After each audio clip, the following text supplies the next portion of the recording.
নাম হলো ফজর আলী, নামাজ ফজর পড়ে না। নাম হলো জোহর আলী, জোহরের সময় নামাজে যায় না। নাম হলো রমজান আলী, রমজান মাসে দুপুরবেলা ভাত খায়, আছে কিনা বলেন? নাম হলো বাদশা মিয়া, ভিক্ষা করে। নাম হলো খোকা মিয়া, বয়স 80 বছর। নাম হলো হিম্মত আলী, সাইকেলের চাকা বাস চলে শীত হয়ে পড়ে। নাম হলো আতর আলী, গোটা গায়ে গাজার গন্ধ। নাম দিয়ে কোনো কাজ হবে না, বংশ দিয়ে কোনো কাজ হবে না। বাবার পরিচয় দিয়ে ছেলে নাজাত পাবে না, ছেলের পরিচয় দিয়ে বাবা নাজাত পাবে না। তাই যদি হতো নূহের ছেলে কেনান জান্নাত পেয়ে যেত, তাই যদি হতো আজরের ছেলে আল্লাহর পয়গম্বর ইব্রাহিম আলাইহিস সালাতু ওয়াস সালাম, তার ওসিলায় তার বাবা জান্নাত পেয়ে যেত। তাই যদি হতো আবু লাহাব, কুরাইশ বংশে তার জন্ম নেওয়ার কারণে সেও জান্নাত পেয়ে যেত। বংশ, পিতা, সন্তান এমন কোনো পরিচয় দিয়ে জান্নাত পাওয়া যাবে না। জান্নাত পাওয়ার জন্য মূল পুঁজি হলো ঈমান। মূল পুঁজি কি বলেন?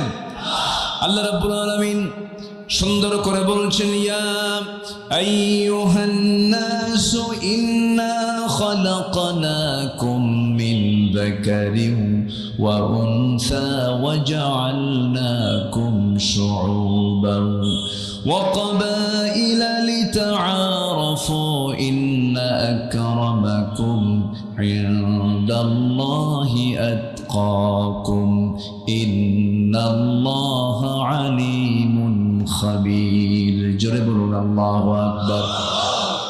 আমি তোমাদেরকে এক নর এবং এক নারী থেকে সৃষ্টি করেছি এবং বিভিন্ন ভাষা, বিভিন্ন গোত্র ভাগে বিভক্ত করে দিয়েছি। লিতাআরাফু, যেন চিনতে পারো। ইন্ডিয়ান, জাপানি, কোরিয়ান, চায়না, ইউরোপিয়ান, আমেরিকান, আরব, এইরকম করে ভাগ করে দিয়েছি যেন তোমরা একে অপরকে চিনতে পারো। ভাষাও পৃথক করে দিয়েছি। তবে হ্যাঁ, এইরকম কোনো জাত দেখে আমি তোমাদেরকে মূল্যায়ন করব না, গোত্র দেখে মূল্যায়ন করব না। আমি মূল্যায়ন করব তাকে যে বান্দা আমি আল্লাহ আমাকে সবচেয়ে বেশি ভয় করে। জোরে বলি সুবহানাল্লাহ। বেলাল সম্ভ্রান্ত কোনো পরিবার নয়। বেলাল হলেন গোলামজাদা গোলাম, বাপ গোলাম, ছেলেও গোলাম। চেহারায় কোনো সৌন্দর্য ছিল না, কালো কুসকুসে মানুষ বেলাল। সেই বেলালকে আল্লাহ রাব্বুল আলামিন এত মর্যাদা দিয়েছেন। নবী হচ্ছেন মদিনার ইমাম, আর সেই মদিনার প্রথম মুয়াজ্জিন হলেন সেই গোলামজাদা গোলাম বেলাল। জোরে কোন সুবহানাল্লাহ। বংশ দিয়া নাকি, জাত দিয়া নাকি, চেহারা দিয়া নাকি, না তাকওয়া দিয়া, না ইমান দিয়া? ইমান দিয়া। এই জন্য আমার বন্ধুগণ, দিন শেষে আল্লাহর কাছে হাজির হতে হবে, আল্লাহর সামনে ধরনা দিতে হবে, আল্লাহর সামনে জবাবদিহিতার কাঠগড়ায় দাঁড়াতে হবে। আল্লাহর সামনে আমরা লজ্জা নিয়ে দাঁড়াতে চাই না সম্মান নিয়ে দাঁড়াতে চাই? সম্মান নিয়ে যদি দাঁড়াতে চাই তাহলে আমাকে আপনাকে সবচেয়ে বড় পুঁজি ইমানটা নিয়ে হাজির হতে হবে। সাথে থাকতে হবে আমলে সালেহ। ইমানের কথা যেখানে এসেছে, আমলে সালেহের কথা সেখানে এসেছে। আল্লাহ পাক দুটাই বলেছেন, ইমানহীন আমল গ্রহণযোগ্য নয়, আমলহীন ইমান গ্রহণযোগ্য নয়। দুটাই লেগে থাকবে, দুটাই লাগবে আমার আপনার জন্য। আল্লাহ বলছেন, এমন একটা জান্নাত তোরে দেব যে জান্নাতের নিচ দিয়া নহর প্রবাহিত। জান্নাত এমন একটা নিয়ামতের জায়গা, চোখ কখনো দেখেনি, কান কখনো শোনেনি, অন্তর কখনো কল্পনা করেনি। সর্বনিম্ন জান্নাত যে বান্দাকে দেওয়া হবে, সেই জান্নাতের এরিয়াটা হবে 10টা পৃথিবীর মতো একটা জান্নাত। জান্নাত মনে হয় ছোট হয়ে গেছে। সুবহানাল্লাহ, ছোট হয়ে গেল যে। জোরে কর না ভাই, আরো জোরে। একই সড়ার জমি, সড়া বোঝেন তো নাকি? মাঠের একই মাঠ, একই মাঠের একই মৌজার জমি। আপনার জমির পাশে আরেকজনের জমি। ওই জমিটা আপনার নেওয়া খুব প্রয়োজন ছিল, আপনি নিতে পারেননি, আরেকজন কিনে ফেলছে। ঘুম হয় না আপনার? হাই রে, কি কামটা হয়েছে রে। কি আছে কিনা বলেন, আছে কিনা বলেন? ওই জমিটা যদি আমার হতো কতই না ভালো হতো। কি টেনশন। সামান্য 70-80 বছরের দুনিয়ার জিন্দেগির মাঠের আপনার জমির সাথে আরেকটা জমি আপনার নেওয়ার শখ ছিল, আরেকজন নিয়ে ফেলছে। আপনি আফসোস করছেন। আর আল্লাহ বলছেন ঈমান আর নেক আমল করে আসবি, ন্যূনতম 10টা পৃথিবীর মতো একটা জান্নাত আমি তোকে দিয়ে দেব। বান্দার দিকে খেয়ালই নাই, বান্দা খালি বিড়ি খায়। বান্দা খালি কি খায়? বিড়ি খায়। এলাকায় বিড়ি খায় মানুষ? বিড়ি খায় কম না বেশি? বেশি। নামাজ পড়ে কম, বিড়ি খায় বেশি। কি টান মারে, প্রতি টানে তৃপ্তি আনে। ধোঁয়া খায়া, ধোঁয়া এমন জোরে 3.5 তলায় পাঠায় দেয়। এ আছে না নাই বলেন? আছে। জান্নাতের ওয়াজ করছিলাম এক জায়গায়, এই দিকেই উত্তরবঙ্গে কোন এক মাহফিলে। এক বুড়ো চাচা, খুব সাধারণ মানুষ, বুড়ো চাচা, আমি জান্নাতের খাবার কেমন হবে, কি জাতীয় সেখানে আপ্যায়ন করা হবে, এগুলো সব বলতেছি। হঠাৎ করে এক চাচা দাঁড়ায় বলে, হুজুর জান্নাতের বহু খাবারের কথা বললেন, কিন্তু আমি তো খুব টেনশন আছি। কি হুজুর, জান্নাতে কি বিড়ি পাওয়া যাবে না? খুব টেনশনটা। বললাম, চাচা আপনি বিড়ি দুনিয়াতে পাবেন কিন্তু জান্নাতে পাবেন না কেন? কিন্তু পচা জিনিস, এই জিনিস জান্নাতে পাওয়া যাবে। যেটা শরীরের জন্য ক্ষতিকর এমন কোনো খাবার জান্নাতে কোনো অনুমোদন নাই। জান্নাতে খাবার খারাপ কিছু থাকবে না, দুনিয়াতে পচা জিনিস বান্দা খায়। এই ছেলে, মাহফিল কমিটি আপনাদেরকে বসতে দিতে পারে নাই। সামিয়ানা করেছে অর্ধেক, বাইরে বসে আছেন অর্ধেক। সুন্দর করে সাজানো গোছানো হলে পরে মাহফিলটা দেখতে আরো সুন্দর দেখা যেত। উপচে পড়া ভিড় হয়েছে, মানুষ এসেছেন আপনারা। আমি খুবই খুশি যে আপনার কোরআনকে এত ভালোবাসেন। বলি আলহামদুলিল্লাহ, জোরে বলি আলহামদুলিল্লাহ। সম্মানিত ভাইয়েরা, তাহলে জান্নাতের মধ্যে কোনো আগুন আছে, কোনো ধোঁয়া আছে, কিন্তু ইমানদার বান্দার পকেটে আগুনও আছে, ধোঁয়াও আছে। কি খাওয়া খায়, ইটের ভাটা ফেল, এত খাওয়া খায়। আমরা সকল নেশা থেকে বাঁচবো, জোরে বলি ইনশাআল্লাহ। পান খান, পান খেতে আপত্তি নাই তো, পান আপনি খেতে পারবেন। পান খাবেন না কেন? পান তো গাছের রস, হজমের জন্য ভালো। কিন্তু দিনে 3 বেলা খাবার পরে খেতে পারেন। বুড়া দাদি, বুড়া নানা না খেলে ঠোঁট লাল না হলে কি আর নানা হওয়া যায়? খান আপনি, সমস্যা নাই। 3 বেলা খান, 3 বেলা খাবারের পরে 3টা অথবা 4টা খান। 60টা পান সারা দিনে খায়, ছাগলের মতো অবস্থা, ঠিক কিনা কন? এত পান খাবেন কেন?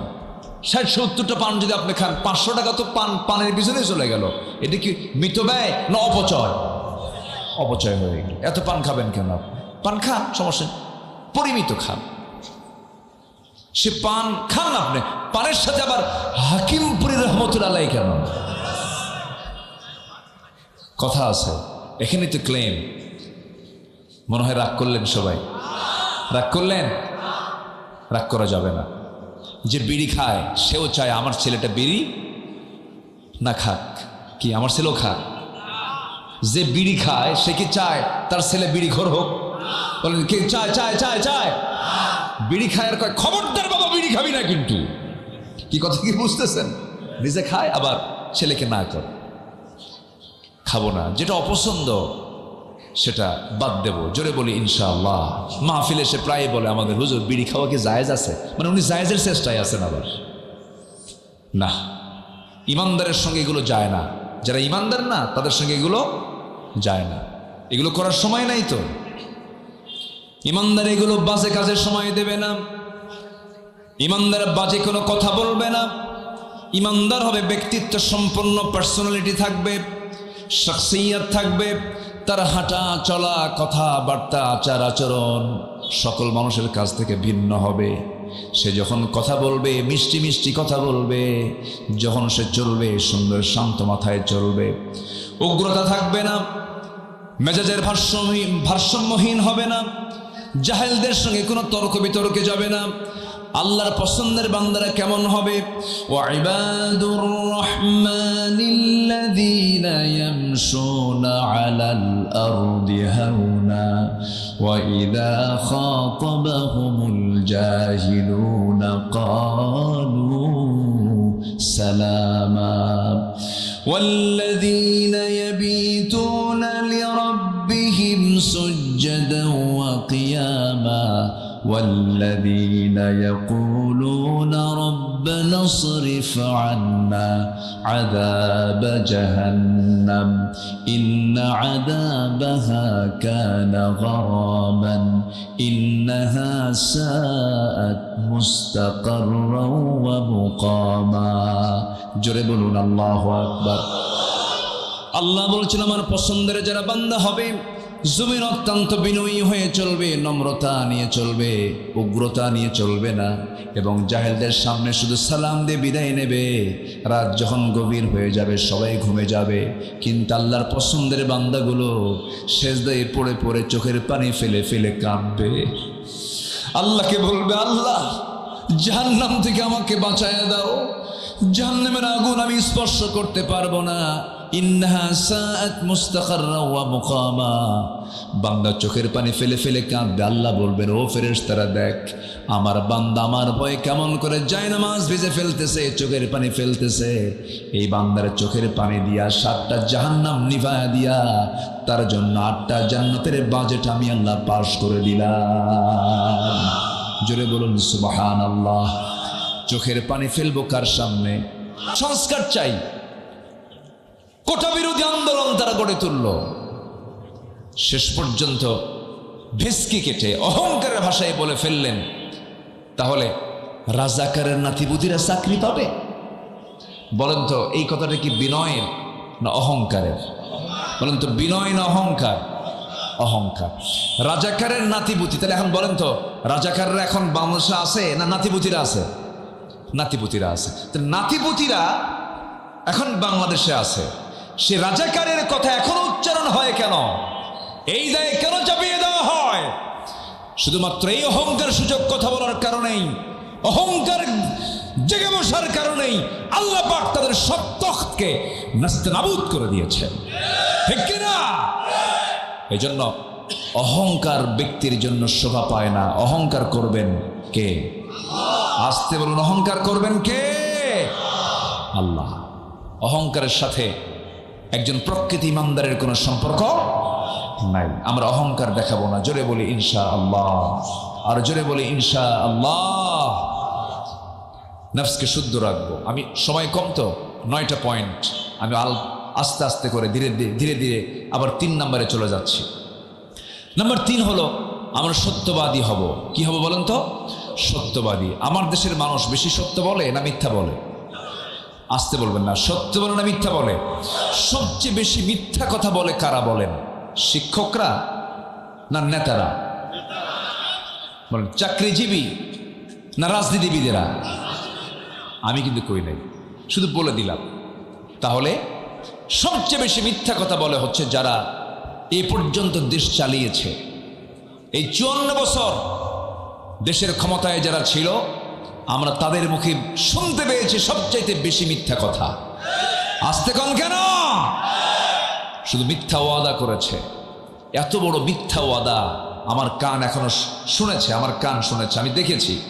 একজন বললেন নির্বাচনের আগে, আমি যদি এবার ক্ষমতায় আসতে পারি মদিনার সনদে দেশ চালাবো। কিসের সনদে? মদিনার সনদে দেশ চলছে না মোদির সনদে দেশ চলছে? শুধু নয়কের না বাদ, মোদির সনদে দেশ চালিয়েছে।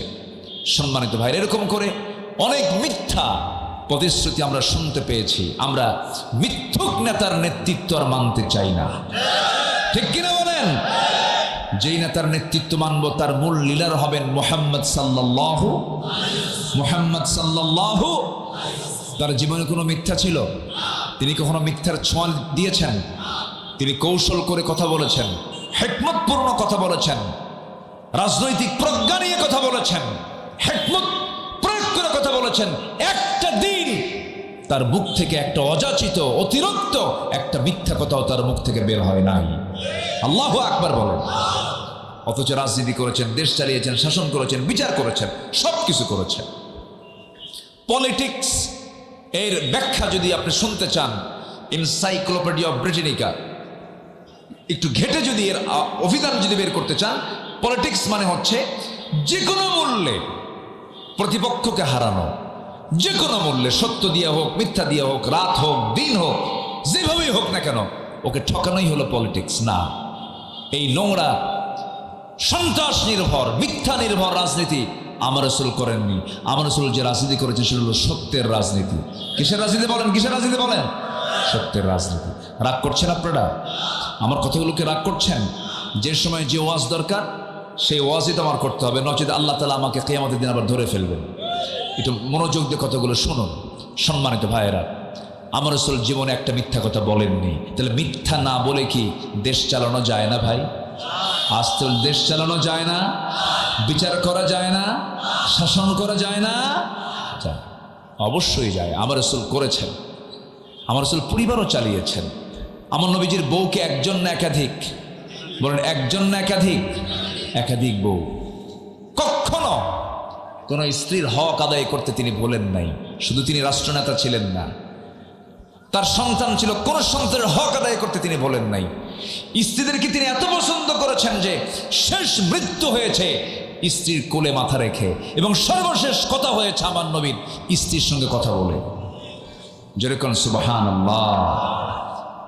আমার নবীর সামনে 4 জন স্ত্রী এক সময় এসে বলছেন, হুজুর আপনি সত্যি করে বলুন তো, আপনি আমাদের 4 জনের মধ্যে কাকে সবচেয়ে বেশি ভালোবাসেন? বলুন তো। এই প্রশ্নটা সহজ না জটিল? বলেন, সহজ না জটিল? খুব জটিল ব্যাপার। আমার নবীজি দেখেন কি হিকমত তার, কি প্রজ্ঞা তার। আমার রাসূল বললেন, তোমরা যে প্রশ্ন করেছ এই প্রশ্নের জবাব দিতে আমার সময় লাগবে, কালকে সকালে বলবো, যাও তোমরা চলে যাও। 4 জনকে পাঠায়া দিলেন। রাত হয়ে গেল, অন্ধকার হয়ে গেল। 8টা খেজুর হাতের মধ্যে নিলেন, 2টা করে ভাগ করলেন। আম্মা জান আয়েশার ঘরে গিয়ে বলছেন, আয়েশা রে, আমি তোমাকে দারুণ ভালোবাসি, 2টা খেজুর তোমাকে দিলাম, তবে এই 2টা খেজুর তোমাকে আড়ালে দিয়ে গেলাম, এই কথা যেন অন্য কোনো স্ত্রীর কানে না যায়। দ্বিতীয় স্ত্রী ঘরে গিয়ে 2টা খেজুর এরকম করে দিলেন, আর একই কথা বললেন। তৃতীয় স্ত্রীকে একই কথা বললেন। চতুর্থ স্ত্রীর ঘরে গিয়েও 2টা খেজুর দিয়ে বললেন, এই কথা যেন কারো কানে না যায়। সমানভাবে 2টা করে সবার কাছে 8টা খেজুর পৌঁছায় দিলেন, 2টা করে।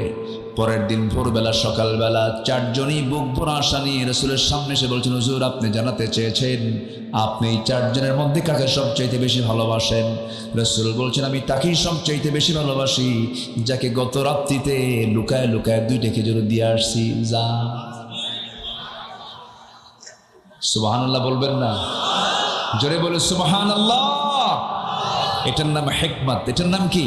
হিকমা। আমার নবীজি কি চরিত্র আল্লাহ রাব্বুল আলামিন তাকে উপহার দিয়েছিলেন, এমন কোন সাইড নাই যা তার মধ্যে অপূর্ণ ছিল। নাতিদের সঙ্গে যখন কথা বলতেন খুব ফ্রি হয়ে কথা বলতেন। নাতিরা এত ইজি হয়ে যেত, নবীর সঙ্গে খেলাধুলাই পাগল হয়ে যেত। আম্মা জান আয়েশা সিদ্দিকে মাঝে মাঝে বলতেন, আমি তার স্ত্রী ছিলাম, আমার চাইতে রাসূল হাসান হোসেনকে বেশি সময় দিয়েছেন। জোরে বলে সুবহানাল্লাহ। অথচ তিনি বিশ্বনবী, নাতিদের হক আদায় করতেও তিনি ভুলেন নাই। আমার নবীজি মসজিদে নববীর মধ্যে বসা আছেন। এই তো কয়েকদিন আগে ঘুরে আসলাম, চোখের সামনে খুব নতুন নতুন মনে হচ্ছে। কয়েকদিন আগেই তো দেখে আসলাম। আমার নবীজি 2 জন এতিমের কাছ থেকে জায়গা কিনে নিয়েছিলেন, মসজিদে নববী তিনি বানিয়েছিলেন। ওই ছোট্ট মসজিদ এখন এত বড় হয়ে গেছে, 15 লক্ষ মুসলমান এখন একসঙ্গে নামাজ আদায় করতে পারে। আমার নবীজি বসা আছেন, সাহাবায়ে কেরামকে নিয়ে কথা বলছিলেন। এমন সময় হোসেন রাদিয়াল্লাহু তাআলা আনহু নবীর সঙ্গে দেখা করার জন্য দরজার কাছে এসে নক করছেন। দরজা খুলে গেছে। এক সাহাবী বলছে, কোথায় যাবে তুমি? নানার সঙ্গে দেখা করতে যাব। দরজা খোলা যাবে না। কেন দরজা খোলা যাবে না? রাসূল এখন গুরুত্বপূর্ণ বয়ানে ব্যস্ত আছেন। চোখটা বড় করে সাহাবীকে লক্ষ্য করে বলছো, চাচা তোমরা যার বক্তব্য বসে বসে শোনো, সেই ব্যক্তির চাইতে, সেই নবীর চাইতে আমি হোসাইন 1000 গুণে বড়। দেখেন কি প্যাঁচটা মেরে দিছে। এই কথা বলা মাত্রই সাহাবী মনে মনে চিন্তা করতেছে, যেমন বাপ তেমন তার সন্তান। আরো জনে কি যেন বলে, খামাখা আটকে লাভ নেই, যাও চলে যাও, তোমার দরজা খুলে দিলাম। সোজা নবীর সামনে চলে গেলেন। দরজার সামনে দরজা খুলে গেল। নবীর সামনে গিয়ে একটু গম্ভীরভাবে তাকায় আছেন, গম্ভীরভাবে মাথা নিচু করে বসে দাঁড়ায় আছেন। রাসূল বয়ান শেষ করেই বলছেন, নাতি তোমার মন খারাপ কেন? কি হয়েছে? হাসতেছে না কেন, হাসি মুখ নাই কেন, কি হয়েছে তোমার? এবার তিনি বলছেন, না না, আমি তোমার কাছে আসতে চাই, তোমার সাহাবীরা আমাকে আসতে দেয় না, আমার কি দাম নাই নাকি? অবশ্যই তোমার দাম আছে। কেন, কি হয়েছে না না বলো? আমি তোমার দরবারে আসতে চাই, দরজা লাগায় দিয়ে রাখে, আমার তো সম্মান আছে, আমার তো মর্যাদা আছে, তবে না না, আজকে বেশি সময় তোমাকে দেব না, আমি তোমাকে 3টা প্রশ্ন করব, জবাব শুনবো, আমি এরপরে চলে যাব। কি প্রশ্ন করবে নানা বলো? এবার বলছে, নানা প্রশ্ন যেগুলো করব উত্তরগুলো তোমাকে দিতে হবে, কিন্তু শুধু আমি তুমি শুনবো না, আমি তুমি শুধু বুঝবো না, তোমার সকল সাহাবীকে ডেকে আনো, সবার সামনে আমি প্রশ্নগুলো করব। সবাইকে ডাকলেন। রাসূল বলছেন, নানা কি প্রশ্ন করবে বলো? এবার তিনি বলছেন, নানা বলো তো আমার সবচেয়ে প্রিয় বসার জায়গা কোনটা? রাসূল বলেন, আমার বুকটা আমার তোর প্রিয় জায়গা, বসার জায়গা। দৌড় মেরে এসে রাসূলকে বলছেন, নানা তুমি শুয়ে পড়ো। শুয়ে পড়লেন, বুকের উপরে বসলেন, লাফ মেরে গিয়ে বলছেন, নানা 1 নম্বর প্রশ্ন, নানা বলো তো তোমার বাবার নামটা কি? আব্দুল্লাহ। বাড়ি কোথায়? মক্কায়। কোন বংশ? কুরাইশ বংশ। আর কিছু পরিচয় আছে নাকি? না, তেমন কোনো পরিচয় নাই। ও নানা, তোমার বাবার পরিচয় শেষ হয়ে গেল, কিন্তু আমার বাবার পরিচয়টা হলো, আমার বাবা হচ্ছেন মক্কার বাসিন্দা, কুরাইশ বংশের মানুষ, কিন্তু আল্লাহ যাকে আসাদুল্লাহিল গালিব করে, দুনিয়ার সমস্ত সিংহ, সমস্ত কাফেরদের জন্য আল্লাহ পাক যাকে সিংহ করে পাঠিয়েছেন, আসাদুল্লাহিল গালিব আমার বাবা আলী আর তোমার বাবা আব্দুল্লাহ 2 পাল্লায় দিয়ে দাও। আল্লাহর কসম করে বলি, আমার বাবার ওজনটাই বেশি ভারী হয়ে যাবে। যেরকম সুবহানাল্লাহ। এই কথা শোনার সঙ্গে সঙ্গে রাসূল বলছেন, না না, আফটার কোশ্চেন, পরের প্রশ্ন কি বলো? এবারে বলছে, না না বলো তো তোমার মার নামটা কি? আমিনা। বাড়ি তার কোথায়? মদিনা। এতটুকুই তার পরিচয় শেষ। কিন্তু তুমি কি জানো না না আমার মার পরিচয়টা কি? আমার মা তো সাধারণ কোনো মা নন, যে মাকে আপনি একবেলা না দেখলে পরে আপনার অস্বস্তি শুরু হয়ে যায়, অশান্তি শুরু হয়ে যায়, যার দেহের মধ্যে আপনার রক্ত প্রবাহিত, সাইয়্যিদাতুন নিসাই আহলিল জান্নাহ, জান্নাতের সমস্ত অমরদের সর্দারিনী খাতুনে জান্নাত মা ফাতিমা। আমার মা 1 পাল্লায় দাও, তোমার মা আমিনাকে 1 পাল্লায় দাও। আল্লাহর কসম, আমার মার ওজনটাই বেশি ভারী হয়ে যাবে। আমার নবীজি কথাগুলো শুনতেছেন আর মুস্কি মুস্কি হাসতেছেন, কিন্তু চোখের কোন বেয়ে টপ টপ করে পানি পড়ছে। এবার বলছেন, নানাজি বলুন তো আপনার নানার নামটা কি? রাসূল বলছেন, আমার নানার নাম হলো ওহাব জোহরি, বাড়ি তার কোথায়? মদিনায়। এতটুকুই তার পরিচয় শেষ। নানা আর তেমন কোনো পরিচয় আপনার কাছে জানা নাই, কিন্তু আপনি কি জানেন আমার নানার পরিচয়টা কি? আমার নানার পরিচয় দেবার জন্য পৃথিবীর কোনো লেখক লিখে শেষ করতে পারবে না, সাহিত্যিক সাহিত্য রচনা করে শেষ করতে পারবে না। যেই নানার ব্যাপারে, যে আমার নানার ব্যাপারে আল্লাহ রাব্বুল আলামিন নিজে তার চরিত্রের ব্যাপারে সীমাহীন কথা বলেছেন। আমার নানা হলেন সর্বকালের সর্বযুগের সর্বশ্রেষ্ঠ মহামানব মুহাম্মদ সাল্লাল্লাহু আলাইহি সাল্লাম। আমার নানাকে 1 পাল্লায় দিয়ে দাও, তোমার নানা হামজুরকে 1 পাল্লায় দিয়ে দাও। আল্লাহর কসম করে বলি, আমার নানার ওজনটাই বেশি ভারী হয়ে যাবে। আমার নবীজি কলিজার টুকরা নাতিকে জড়িয়ে ধরলেন, কপালে চুমা দিলেন, গালে চুমা দিলেন, গন্ডদেশ, চিবুক সব জায়গায় চুমুতে চুমুতে পরিয়ে দিয়ে বলছেন, নানা রে, সত্যি করে বলছে, আজকে তর্কের দিক থেকে আমি রাসূল তোর কাছে হেরে গেলাম। যেরকম সুবহানাল্লাহ। আমার ভাইরা, সে রাসূল দুনিয়া থেকে যখন বিদায় নেবেন, স্ত্রী হক আদায় করেছেন। আমার নবীজির ইন্তেকাল যেদিন হবে, আমার নবীজি তার কিছুদিন আগে, 2-1 দিন আগে তিনি আম্মা জান আয়েশার ঘরটাকে পছন্দ করলেন। ঘরের মধ্যে ঢুকলেন, জামাতে নামাজ পড়েছেন কয়েকদিন, জ্বর নিয়ে, মাথা ব্যথা নিয়ে। এবার রাসূল বলছেন, ও আমার আয়েশা, প্রচণ্ড মাথা ব্যথা হচ্ছে, মাথায় পানি ঢেলে দাও তো। উরুতে রাখলেন মাথা, এরপরে বালিশে রাখলেন, মাথায় পানি ঢেলে দিলেন। আজান হয়ে গেছে। আমার নবীজির স্বস্তি বোধ হলো, আস্তে করে একাকি দাঁড়ানোর জন্য চেষ্টা করতেন, এই মাথার চক্কর মেরে পড়ে যেতে লাগলেন। আম্মা জান আয়েশা তাকে জড়ায়া ধরলেন। রাসূল বলছেন, আয়েশা রে, আমার বিষক্রিয়ার যন্ত্রণা শুরু হয়ে গেছে, আমার কোমরের ব্যথা বেড়ে গেছে, আমি আর খাড়া হতে পারছি না। বুঝতে পেরেছি আমার মনে হয় জামাতে নামাজ হবে না, নামাজের ওয়াক্ত চলে আসছে। বেলাল তো আজান দিল, তুমি তোমার আব্বা আমার বন্ধু আবু বকরকে বলো আমার মুসাল্লায় দাঁড়ায়া যেন আমার আবু বকরের নামাজটা আদায় করে নেয়, আমার হকটা আদায় করে নেয়। আজান হয়ে গেছে, ঘোষণা হয়ে গেল রাসূল নামাজ পড়াতে পারবেন না। নবীর মুসাল্লায় প্রথম খলিফা দাঁড়ায় গেছেন, সাইয়েদনা আবু বকর দাঁড়ায় গেছেন, নামাজ শুরু হয়ে গেছে। সাহাবীদের মধ্যে কান্নার রোল পড়ে গেছে, নবীর পিছনে বুঝার নামাজ, জামাতে নামাজ হবে না। আমার নবীজি বলছেন, আয়েশা রে, আমার সাহাবীরা কান্দে কেন? আমাকে নিয়ে যাও জানালার কাছে নিয়ে যাওয়া হলো। নবীজি উকি মেরে দেখতেছেন, আর নবীজির চোখের কোনা বেয়ে টপ টপ করে পানি পড়ছে। রাসূল কান্দেন। আমার রাসূল কি কান্না বন্ধ করার জন্য আম্মা আয়েশা সিদ্দিকা চোখের পানিগুলো বারবার মুছে দিয়ে বলছেন, না না ইয়া রাসূলুল্লাহি, ইয়া হাবিবাল্লাহি, আপনি কেন কাঁদতেছেন? না না, কান্না করা যাবে না আপনার, আপনি কেন কাঁদেন? আপনার সাহাবীরা আল্লাহর হক আদায় করতেছে, আপনার তো কান্নার কোনো কারণ নেই। রাসূল বলছেন, ও আমার আয়েশা, আমি তো কাঁদি দুঃখের জন্য নয়, আমি তো কাঁদি আমার কষ্টের জন্য নয়, আমি কাঁদতেছি আমার চোখের পানি যে দেখতে পেতেছ, এই চোখের পানিটা আমার চরম আনন্দের চোখের পানি। কারণ এই নামাজ কায়েম আজকে কত কষ্ট করে কায়েম হয়েছে তুমি কি জানো? আমার এই কোমরটা কুঁজো হয়ে গেছে নামাজ কায়েমের সংগ্রাম করতে গিয়া। খন্দকে কোমর হেরে গেছে, ওহুদে দাঁত হারাইছি, তায়েফে গোটা শরীর আমার রক্ত রঞ্জিত করে দিয়েছে কাফের মুশরিকরা। দেখো এই যে কাটা এই যে কাটা দাগ, চোখা চোখা পাথর মেরে মেরে আমাকে রক্তাক্ত করে দিয়েছে।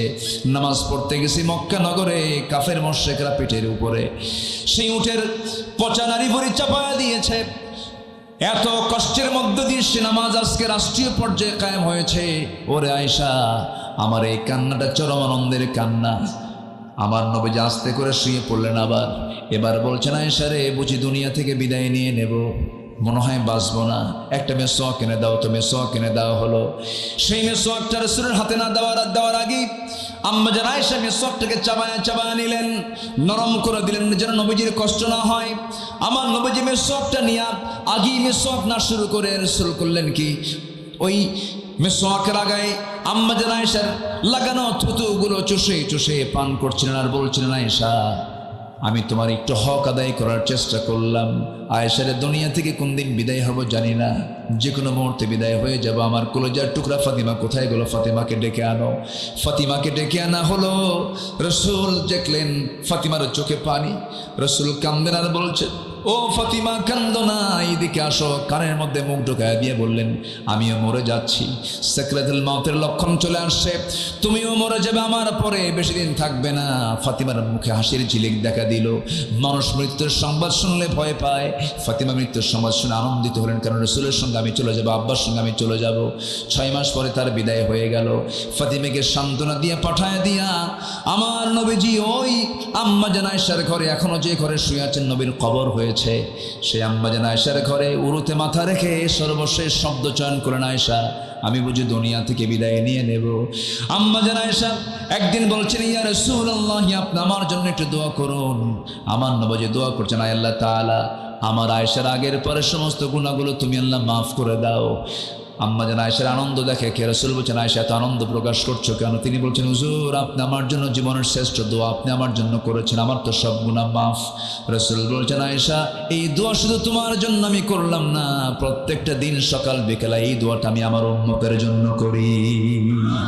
যেরকম সুবহানাল্লাহ। আমার নবীজি মারা যাবেন, দুনিয়া থেকে বিদায় নেবেন, ওই সময় কারো কথা স্মরণ করলেন না, শুধু উম্মতের কথা স্মরণ করলেন আর বললেন, আয়েশা রে, আমি মনে হয় দুনিয়া থেকে বিদায় নিয়ে নেব। ও আমার আয়েশা, আমার উম্মতকে একটা মেসেজ দিবা কি? আমার উম্মতরা যেন কখনো 5 ওয়াক্ত নামাজ যেন কখনো না ছেড়ে দেয়। সবাই কি নামাজ পড়তে রাজি আছেন? সবাই কি নামাজ পড়তে রাজি আছেন? 5 ওয়াক্ত নামাজ পড়বেন কার? একটা হাত তুলে দেখান তো দেখি।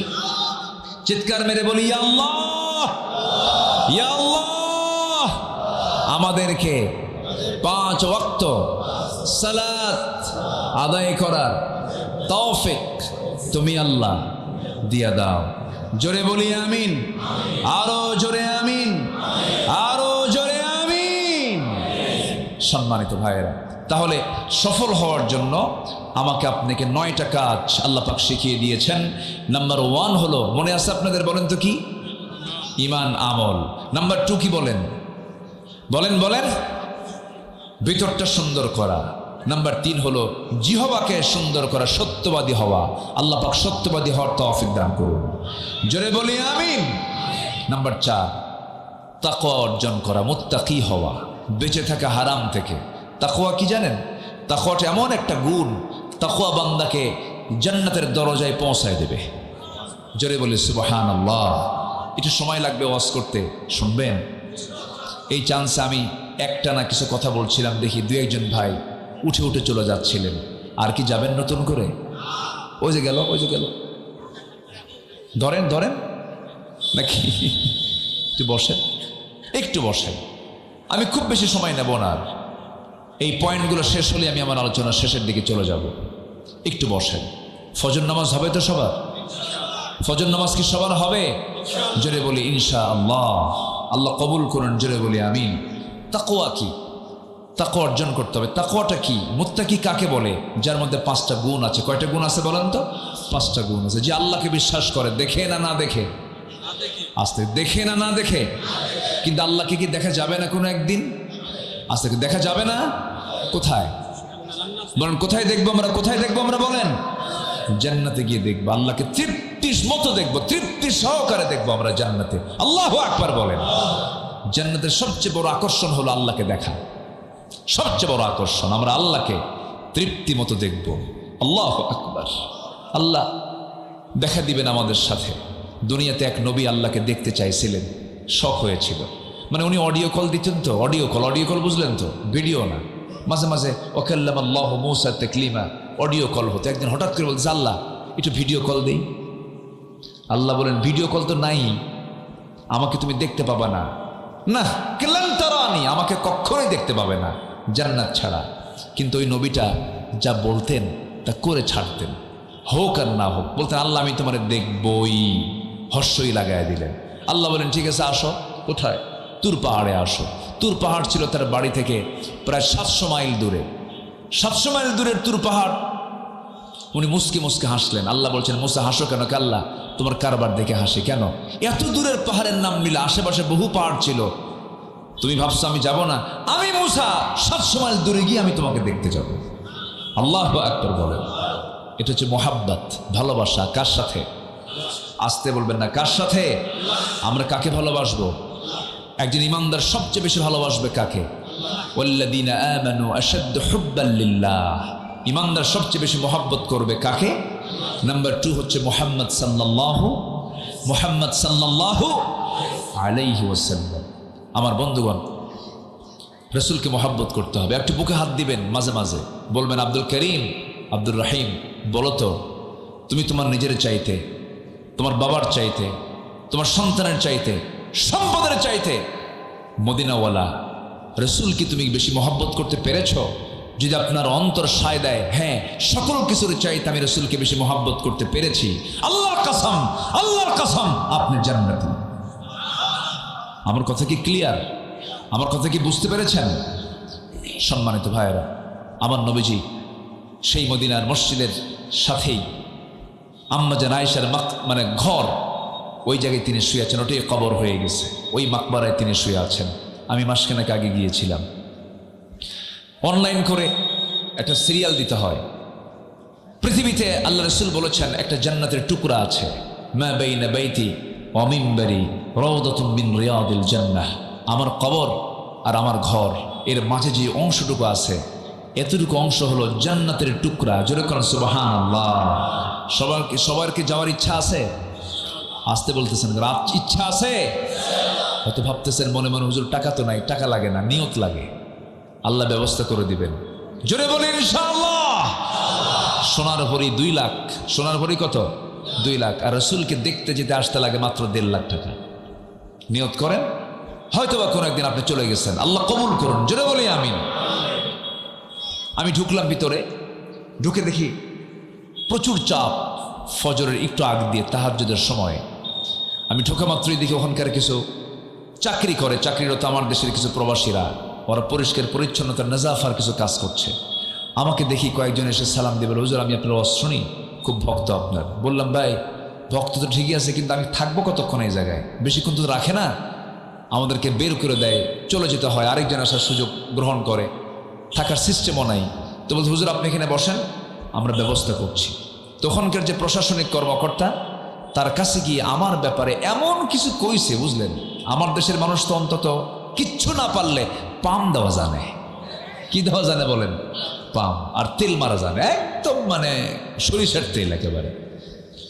এমন কথা বলছে, আমি এই সেই ওই, কিন্তু আমি যে কি আমি তো নিজেই জানি, আমি তো কিচ্ছু না, নগণ্য গোলাম। তো ওই প্রশাসনিক কর্মকর্তা নিজে আগে চলে আসছে, আগে এসে সালাম দিয়ে আমাকে আস্তে করে বললেন যে আপনি ফার্স্ট কাতারে বসেন। আমার নবীর যে ঘর, অর্থাৎ তার যে কবরের দেওয়ালের সাথেই প্রথম যে বসার জায়গাটা, প্রথম কাতারে, সে জায়গায় আস্তে করে বসায় দিয়া জমজমের পানি আর কিছু খেজুর আর কিছু সুগন্ধি আমার গায়ে লাগায় দিলেন। আল্লাহ ইজ্জত দেওয়ার মালিক। তো প্রবাসীদেরকে ধন্যবাদ জানালাম, ওদের মাধ্যমে তো সুযোগটা পাইলাম। ওখানে বসলাম, বসে বামে তাকাই রাসূল শুয়ে আছেন, ডানে তাকাই রাসূলের মেম্বারটা পড়ে আছে, মাঝখানটা হলো জান্নাতের টুকরা। রাসূল বলেছেন, আমি আল্লাহি সেই বসার জায়গায় আমি শুধু এক নম্বর দোয়া করেছি, আল্লাহ যে জনপদের মুসলমানগুলো না খাওয়া, যে জনপদের মুসলমানরা সন্তান হারা, বাবা হারা, মা হারা, আল্লাহ তুমি তাদের একটা ব্যবস্থা করে দাও। আল্লাহ বাইতুল মুকাদ্দাসকে তুমি আল্লাহ ইহুদি মুক্ত করে দাও। আমি দোয়াটা বারবার করেছি। আল্লাহর মেহেরবানি, যুদ্ধবিরতির একটা ঘোষণা এসেছে। সম্মানিত ভাইয়েরা, সম্মানিত বন্ধুগণ, আমরা চাই গোটা পৃথিবীর মুসলমান একটা প্ল্যাটফর্মে চলে আসুক। গোটা পৃথিবীর বৃহত্তম জনপদ বাংলাদেশ একটা প্ল্যাটফর্মে চলে আসুক। এই দেশে কোরআন সুন্নাহর একটি আইন জমিনে জারি হোক। এটা সবাইকে চান না? আপনারা সবাইকে চান না? আল্লাহ কবুল করুন, জোরে বলি আমিন। আমার নবীজি পাশে শুয়ে আছেন, এখনো শুয়ে আছেন। সালাম দিলাম, আসসালাতু আসসালামু আলাইকা ইয়া রাসূলুল্লাহ। সালাম দিলাম। আম্মা জান আয়েশা সিদ্দিকা রাদিয়াল্লাহু আনহা তিনি নবীর সঙ্গে শুইতে চাইছিলেন, ওখানে থাকতে চেয়েছিলেন, পারেন নাই। তিনি জান্নাতুল বাকিতে বাকিল গারকাদে শুয়ে আছেন। আমার নবীর কবরের সাথেই শুয়ে আছেন দুজন সাহাবী, সাইয়েদনা আবু বকর, সাইয়েদনা ওমর রাদিয়াল্লাহু আনহু। এই দুজন সাহাবী নবীর পাশে শুয়ে আছেন। কিন্তু একজন ছিলেন সাইয়েদনা ওমর ফারুকের থাকার কথা ছিল না, কিন্তু তিনি আহত হলেন। তাকে ছুরিকাঘাত করলো নামাজের মধ্যেই, রক্তাক্ত হয়ে পড়ে গেলেন, মারা যাবেন যে কোনো মুহূর্তে। ছেলেকে ডাক দিয়ে বলছেন, আব্দুল্লাহ একটু যাও তো। কার কাছে? আম্মা জান আয়েশার কাছে গিয়ে আমার সালাম জানিয়ে বলো, আমার বড় শখ, আমি নবীর সঙ্গে ঘুমাতে চাই, আমি নবীর পাশে থাকতে চাই। আয়েশার জায়গা, আয়েশার ঘর সে যদি আমাকে দিয়ে দেয় আমি খুব খুশি হতাম। ইমানদারদের হৃদয়টা কত বড় দেখেন। এই প্রস্তাব নিয়ে যখন আব্দুল্লাহ ইবনে ওমর রাদিয়াল্লাহু তাআলা আনহু তার সামনে গিয়ে যখন প্রস্তাব আকারে দিলেন, আম্মা জান আয়েশা কাঁদতে কাঁদতে এক পর্যায়ে বলে ফেললেন, নবুয়তের দরজা যদি খোলা থাকতো, রাসূল বলেছেন আমার পরে কেউ যদি নবী হতো, লাকানা ওমর, আমার ওমর হয়ে যেত নবী। এত বড় মহান ব্যক্তি, এত বড় খলিফা আমার কাছে আবদার করলো, আমি আমার নিজের জায়গাটা আমি ওমরে ফারুককে দিয়ে দিলাম। যেরকম সুবহানাল্লাহ। আমার নবীজি সেখানে শুয়ে আছেন। আমার নবীজি আমাকে দেখতে চান কেমন? আমাকে দেখতে চান হলো তার সুন্নাহকে মেনে চলা, তার আদর্শকে মেনে চলা, সত্যবাদী হওয়া, মুত্তাকি হওয়া, ঈমান আনা, নেক আমল করা, নফসকে পরিশুদ্ধ করা, আর আমার নবীজির রেখে যাওয়া আদর্শকে বাস্তবায়ন করা। আমার নবীজি দুনিয়াতে এসেছিলেন একমাত্র একটা কারণ, সেটা হলো দুনিয়াতে কার আইন চলবে না, একমাত্র আইন চলতে হবে কার? আসতে বলবেন না, কার? আল্লাহ। এই বিশ্বাসকে সামনে রেখে চলতে হবে। আমার বন্ধুগণ, মুত্তাকি হতে হবে। মুত্তাকি হলে পরে কি হবে? ওয়ামান ইউতিইল্লাহা ওয়া রাসূলাহু ওয়া ইয়াখশাল্লাহা ওয়া ইয়াত্তাকিহি ফাউলাইকা হুমুল ফাইজুন। জোরে বলুন আল্লাহু আকবার, আরো জোরে বলুন আল্লাহু আকবার। তাকওয়াটা কি? দু একটা এক্সাম্পল দিলে জিনিসটা ক্লিয়ার হয়ে যাবে। আমার বন্ধুগণ, সাইয়েদনা ওমর ফারুকের নামটা যখন আসলে একটু বলেই ফেলি। ওমর ফারুকের নাম সবাই শুনছেন তো নাকি? কয় নাম্বার খলিফা? জোরে জোরে জোরে, কয় নাম্বার খলিফা? খলিফা কয়জন? কয়জন? 1 number, number 2, number 3, number 4 Ali. সবার এগুলো জানার দরকার আছে না নাই বলেন? আচ্ছা। 2 নম্বর খলিফা ওমর, বহুদিন আগে এক মাহফিলে বললাম, কে ওমরে ফারুককে চিনেন? সামনে থেকে এক ছোট্ট ছেলে দাঁড়ায় বলে, হুজুর আমি চিনি। কে? আমাদের বাড়ির দোতলায় ভাড়া থাকে। আমাদের বাড়ির দোতলায় ভাড়া থাকে। আমি তাকে বললাম, তুমি 100 100 পাইছো, কারণ ওর এলেম যতদূর উত্তর ততদূর। এই ওমর ভাড়া থাকে ওমর নয়। 1 বোতল মধু আনছেন। মধু এনে স্ত্রীকে বলছেন, স্ত্রী মধুটা ভাগ করো। কয় ভাগ? 5 ভাগ। প্রতিবেশী 4 জন, আমরা 1 জন, মোট কয়জন হলো? 5টা ভাগ কর। মধুর বোতল হাতে দেওয়ার 1 মিনিট যেতে না যেতে আবার টান মেরে নিলেন। নিয়ে বলছেন, স্ত্রী রাগ করো না, আমি তোমাকে ভাগ করতে দেব না, অন্যকে দিয়ে ভাগ করাবো। বলেন তো এই আচরণ যদি স্বামী যদি বউয়ের সঙ্গে করে কি হতে পারে বলেন তো? আপনারা চুপচাপ আছেন, মনে হচ্ছে আপনাদের সবার বউ রাবিয়া বসরি মনে হয় নাকি? ভাবসাব তো খুব ভালোই মনে হচ্ছে। চরম লেগে যাবে কিন্তু। 39 বছরের সংসার, আমারে চিনলে না, এত কিছু করলাম, আমারে চিনলে না তুমি। ওমরে ফারুক যখন বোতলটা হাতে নিলেন, স্ত্রী কিচ্ছু বললেন না, কিন্তু মনটা তো খারাপ হওয়ার স্বাভাবিক, যে আমাকে এরকম করলো কেন। মধুর বোতল হাতের মধ্যে নিয়ে প্রতিবেশীর ঘরে গিয়ে বললেন, ও প্রতিবেশী এদিকে আসো, এই যে মধুর বোতল রাষ্ট্র থেকে পেয়েছি মধু, 5টা বান। আয়াত নাম্বার 104, যারা সৎ কাজের আদেশ দেবে, অসৎ কাজে যারা বাধা দেবে তারাই সফল হয়ে যাবে। কথাগুলো কার কথা? আল্লাহর কথা। নাম্বার 8 হলো যারা তওবা করবে।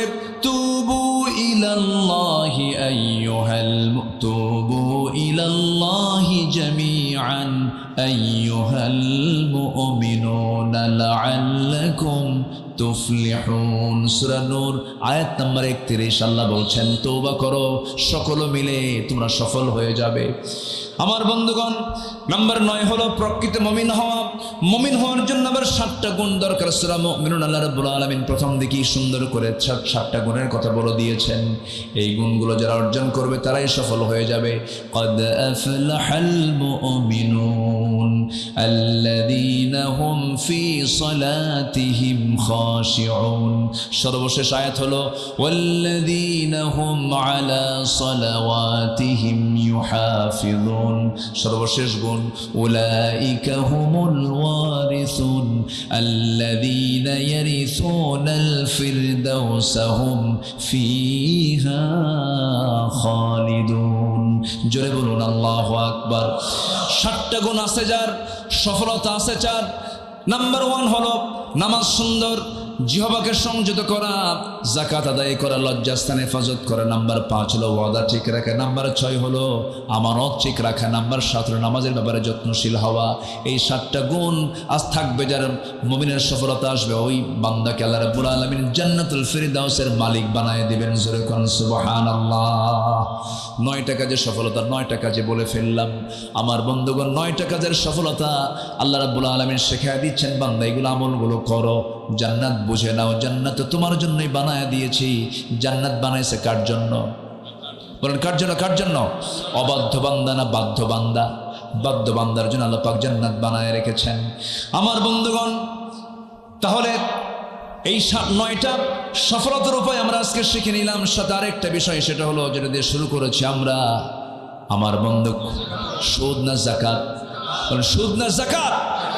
যাকাত কায়েম হোক, নামাজ কায়েম হোক, সৎ কাজের আদেশ জারি হোক, অসৎ কাজের বাধা জারি হয়ে যাক, হারাম কাজ বন্ধ হয়ে যাক। এগুলো বন্ধ করার জন্য 54 বছর যারা ক্ষমতায় ছিল তারা যদি আবার আসে ক্ষমতায়, তারা কেউ কি নামাজ কায়েম করবে নাকি? বেনামাজি নামাজ কায়েম করে নাকি? নামাজ কায়েমের জন্য যে ব্যক্তি উপযুক্ত সে হতে হবে নামাজি। আমার বন্ধুগণ, এই দেশে বহু জনসভা হয়, জনসভার ডাক দেওয়া হয়, লক্ষ লক্ষ জনতা সেই জনসভায় চলে যায়। জোহর থেকে নেতা বক্তব্য শুরু, জীবের ভাষণ শুনেছি, কি ঠিক কিনা বলেন? আইয়ুব করেছেন শাসন, মুজিব দিয়েছেন ভাষণ, জিয়া কেটেছেন খাল, চাচার সাদের তাল বেতাল, ঠিক কিনা? আর বাকি সময়গুলো হরতাল আর হরতাল, সব দেখা শেষ। আগামীর দেশ হলো কোরআনের বাংলাদেশ, কোরআনের বাংলাদেশ। রাজি আছেন কারা কারা? হাত উঁচু করে দেখান মুসলমান।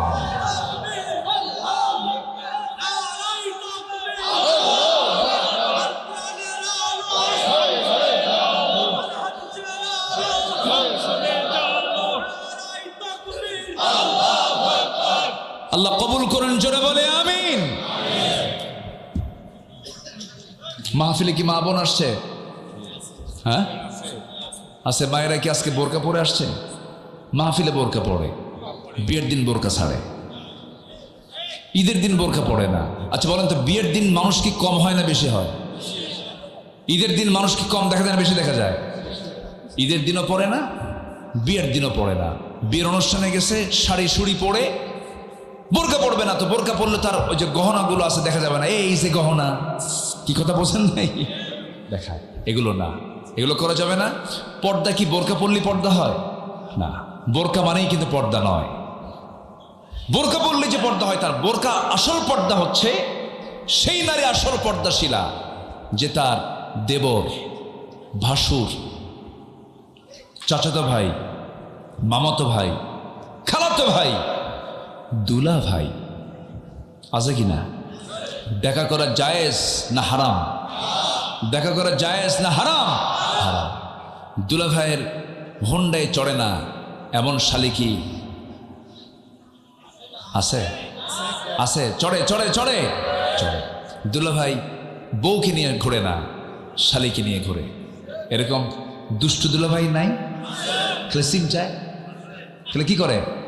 সিম চায়। দুষ্ট এগুলো। দুলা ভাই যাই হট জোর করে হোন্ডায় তোলে। শালি কি করবে? বড় বোনের স্বামী বলছে উঠি, একটু দূরেই থাকে, গ্যাপ নিয়ে রাখে, যে মাঝখানে ফাঁকা রাখে যেন গায়ের সঙ্গে গানা লাগে।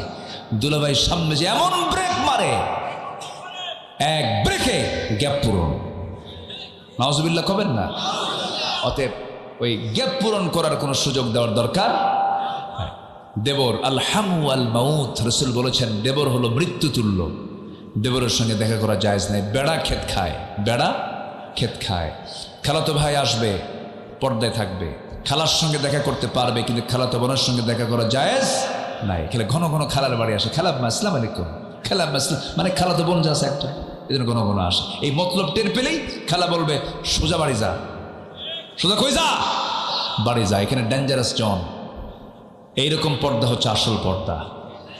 আমরা সুন্দর পর্দার পরিবেশ আমরা বাংলাদেশে দেখতে চাই। প্রত্যেকটা ইউনিভার্সিটির ক্যাম্পাসকে আমরা পর্দার সঙ্গে আমরা দেখতে চাই। ধর্ষণ বন্ধ হয়ে যাবে, জেনা বন্ধ হয়ে যাবে। নারীর সোশ্যাল সিকিউরিটি একমাত্র পর্দা, নারীর সামাজিক নিরাপত্তা একমাত্র পর্দা, একমাত্র পর্দা। পর্দা অবলম্বন করলে নারীর সম্মান সম্ভ্রম টিকে থাকবে। এটা বাস্তব একটা প্রয়োজন। আল্লাহ তুমি প্রত্যেকটা নারীকে বোঝার তৌফিক দিয়ে দাও। জোরে বলি আল্লাহুম্মা আমিন, আরো জোরে আল্লাহুম্মা আমিন। আমি আশাবাদ কামনা করে, অনেক রাত হয়েছে, আমার তো এক রাত না, আমার তো সব রাত। কালকে মাহফিল, পরশু মাহফিল, যতদিন বেঁচে আছি ততদিন মাহফিল। তা আমাকে টাইম মেনটেন করে চলতে হয়। যতটুকু হয়েছে আমরা বলে ফেলি আলহামদুলিল্লাহ। জোরে বলি আলহামদুলিল্লাহ। যে যেখানে আছেন আমরা এখন দোয়ার দিকে যাব। আমরা চাইবো কার কাছে? আল্লাহর কাছে। কোনো ঘোষণা আছে কি? কোনো কালেকশন টালেকশন আপনারা করছেন? সব একটু বলবো। আচ্ছা আচ্ছা, সবাই এই ওঠে কেন? দোয়া করবেন না আপনারা? দোয়া করবেন না? দোয়া করে যাবেন। বসেন চাচা, বসেন বসেন বসেন। আব্বা আম্মার জন্য দোয়া হবে। একটু চাদর যাবে, ব্যাগ যাবে। আমরা যে যা পারি। চাদর ব্যাগকে দিয়েছিলেন ভিতরে? ভিতরে চাদর একটু ব্যাগ যাবে, 12টার আগে দিয়েছেন, এখন একটু দিবেন। যে যা পারি আমরা দেওয়ার চেষ্টা করবো। জিকির করেন সুবহানাল্লাহ আলহামদুলিল্লাহ লা ইলাহা।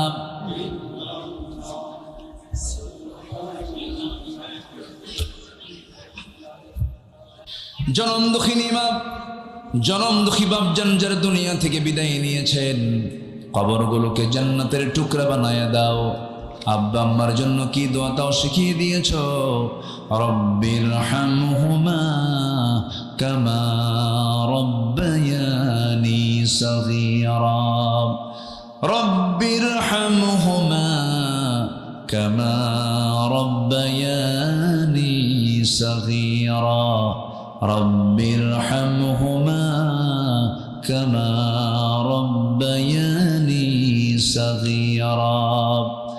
আল্লাহ তাআলা বিশেষ করে মাহফিলের আয়োজন যারা করেছেন, শোনার জন্য দূর দূরান্ত থেকে যারা এসেছেন, বিনিময়ে কিয়ামতের কঠিন ময়দান, যেদিন কেউ কাউকে চিনবে না, এমনকি মা সন্তানকে পর্যন্ত স্বীকার করে বসবে, যেদিন মানুষ কাঁদতে কাঁদতে চোখের পানিগুলো ফুরে যাবে, চোখ থেকে রক্ত বের হওয়া শুরু হয়ে যাবে। সেই কঠিন মুসিবতের দিনে মাহফিল সবার জন্য নাজাতের মাধ্যম তুমি আল্লাহ বানাইয়া দিও।